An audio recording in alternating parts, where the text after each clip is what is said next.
Been good. Obviously, this is practice 2 of week 1. Pads go on Saturday, but we say it's practice 1 on Tuesday, but it's really practice 7. We get 6 of those OTAs, football schools where they're teaching, and football's year round now. You get 6 to 8 of those in the winter. You get 15 spring practices, 6 to 8 of those in the summer, and then obviously fall camp and all that. So football's year round, and so it's been good for those guys to learn everything. Really, these first 3 days this week are a review of install from those, and now it's more technique and obviously a lot more physical demands with practice and everything else. So I think they're ready. They've been. The good thing about this whole group is coming in as a new staff, you never know what the culture is or how you gotta sometimes run some guys out and all that. But these kids at every room have been really, really coachable and wanting to learn, which is everything you can ask for as a coach. And so it's been a fun group to be a part of, and they're hungry and wanting to get better every single day. And so we're just taking it one day at a time and one walkthrough at a time and everything else. So it's been good, and we're looking forward to Saturday of getting pads on and finally getting up front and be able to see who can kind of do what. We talked to a returner and a newcomer on Tuesday, and both on the defensive side, and both mentioned the coming together, and it just seems like everybody is one unit, even though everybody's almost brand new. Can you talk about the work that's gone in to building that? Yeah, and it's always hard, no matter if you're a new staff or an old staff. College football now, you have anywhere from 35 to 50 new players every year on your roster with the transfer portal and incoming freshmen and everybody else. And so, as far as implementing new schemes and all that, at the same time, your guys are getting together, not just position groups, but corners getting and lifting some with the O-line and everybody else, because there's been a part of some teams and programs, and your guys in your unit, but then you don't know anybody else throughout, on defense at a different position, or especially on the other side of the ball. And so it's been good. Coach B. Lee's done a good job in the weight room of getting those guys to buy in and starting for 8 weeks there, and so those guys get to know each other. And then it's all about bringing guys in the program that want to be around football, want to be coached, and good teammates and everything else. But at the same time, I've been places where you take over a program, and like I said, there's either bad apples in there or not, but all the returns that were here have been really, really good. And so I always give credit to the old staff. When that happens, even though things don't work out, win-loss periods there, the culture wasn't broken as far as internally with the kids. What is something that we should know that you've been starting to preach to this defensive core, especially early on, like today? At first, the whole entire defense, it all depends on extreme effort. And we've done football school, like we said, we call it school with Coach Kitley, just teaching the scheme. And now that they know the scheme is how fast can I play? Doesn't matter what you do schematically. At the end of the day, if you don't play hard, play fast, get off blocks, run tackle, affect the quarterback, then you're usually not going to be very good. And so it obviously starts there. And then, we preached it yesterday, as just as far as, havoc is a word that we're going to use, and that's, you got to affect the quarterback.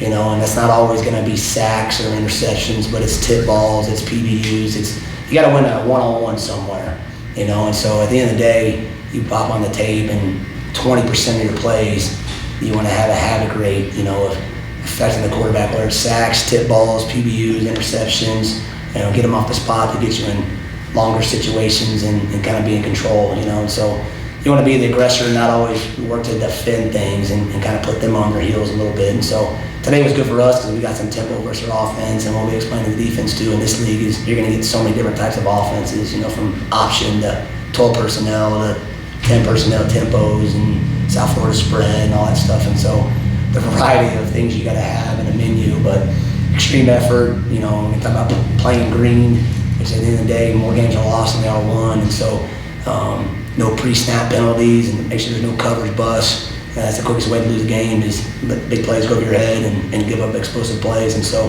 that's the main thing. Extreme effort, playing green, and have it. Let's talk about this secondary room especially. There's a lot of guys that should be making some plays this year. You look down the list, Wendell, Duda, Cam, etc. What do you like from this DB room, especially over the past couple of days of watching them play together? Yeah, they love football. Like I said, that's what you want as a coach. They come up there all the time. They're coming up, whether we're meeting as a staff and they're in there watching tape on their own. And so they're consistently wanting to have the hunger to improve, to get better. And so they're close. Those guys can play multiple positions. Football intelligence is good. And so that's the thing that's people got to understand is you want in-game experience on guys because, like I explained in the group, knowledge is quickness, and the quickness to recognize and react is the difference between making a play and not making a play. And so with Wendell coming back and guys that have played a lot of snaps, and Jay Will, and a couple of the guys like Thule and Cam, and due to that were young but have played ball, they've gotten their feet wet a little bit. And so, but we're not done adding that room. We're gonna add a few transfers to that in the second window because we took more guys interior up front, but we'll add 2 to 3 more pieces there to help us out because at the end of the day, you got to play multiple positions there and balance it out as we get through spring and kind of feel where do we, if a guy gets hurt game 1, is out for the year, do we feel comfortable for the 2s and all that to play 12 games or 11 games? And so if we don't, we got to go add somebody in the room. And so they've done a good job and continue to buy in and have been really good and just look forward to continue to improve and get better. If you had to dial it back a little bit and high level your defensive scheme for those that aren't familiar with you, because we're going to make a few changes over what we were doing, and then the overall just summary of your style, what would that be for those folks that are just learning about you? And some of it I'm trying to figure out myself. We're trying to figure out what do we currently have, and I got a good feel obviously kind of in the secondary we're at, but then up front, where our strengths, where our weaknesses, what can we go at, but then put them in the best position to be successful. And it's got to be multiple with everyone that you do, whether you're, like I said, 4 down, 3 down, playing some bear, playing some 3-3 stack, whatever the case may be. But you want to make it complex for the offense, but simple enough for your kids. You can't have too much and have just a huge menu and then not be able to go out there and execute, because then it doesn't do any good. We got to play fast, and so. We're installing a little bit. We did a little bit more 4 down first day and a little bit more 3 down and stuff today. And so, when you start to combine it and all my stuff's going fast and all that, and who can kind of process what with the guys. And so, as we get through the spring, we kind of implement it in blocks there and figure out, okay, who do we see us being? Where's our strengths? And then how do we build off of that and create different pictures and try to affect the quarterback where everything looks the same? Do different things out of it, and then do the same concepts but make it all look different. So different the same and same different. Is a kind of thing I always try to relate to the DBs and affect the quarterback. And once again, it's year round. Coach Kidley's been with those guys all the time too, and so if they know where to go with the football, and offenses know what you're going to get in, is you're going to get beaters all day long. And so you got to be able to make them on their heels and put them in some rough situations and try to get ahead of the sticks a little bit. So if I'm hearing you correctly, you're going to architect the system around the talent you have versus try to plug in to a system that you want. Absolutely, but at the same time, you have to have a belief in what do you really want to do and then adapt from there. Okay. But at the same time, like any coach, what do you have, and let's put them in the best situation to be successful and not put them in situations where maybe they're not very good at. So that's what we're trying to evaluate now. And you get feelings here and there, but then actually go out there and pads and see who can do what and add from that. Okay. With being a natural DB coach, what are some things that you're working hands-on with the DBs on this spring?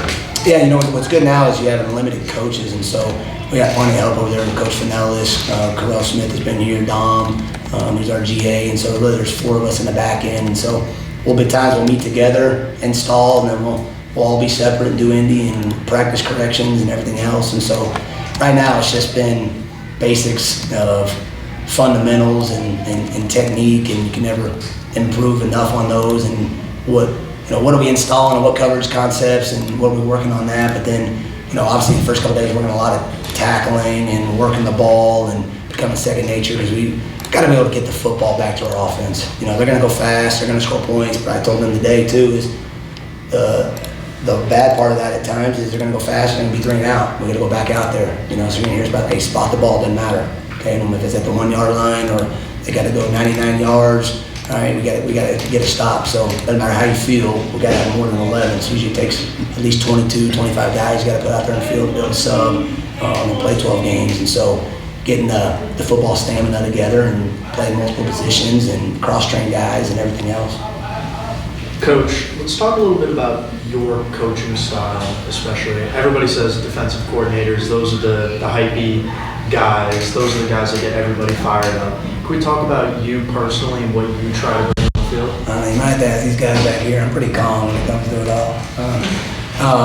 I'm myself, you know, and I as that goes, and obviously me being in this position, and we'll see, but I'm a teacher at heart, you know, and there's a fine line of teaching when a kid's not getting something, and it's your job to make them understand it, and that's the fun part of it.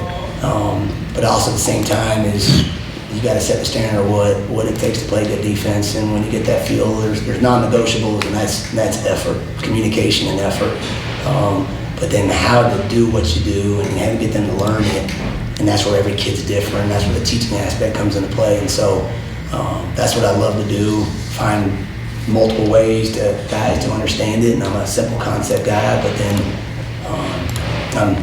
I joke around more than probably anybody in meeting rooms, all that stuff, and make fun of guys and all that. So they want to be in the facility and all that. And I've been in places where it's miserable and no one likes to come in the facility. And I think that's where these kids, I think, like it right now. They think they're excited to be here and walk in and wanting to learn and then go out there on the field and then it's go time, you know, and make them understand. I'm brutally honest. You know, I think that's something that's every kid wants to hear. Every kid, we can talk about all the time.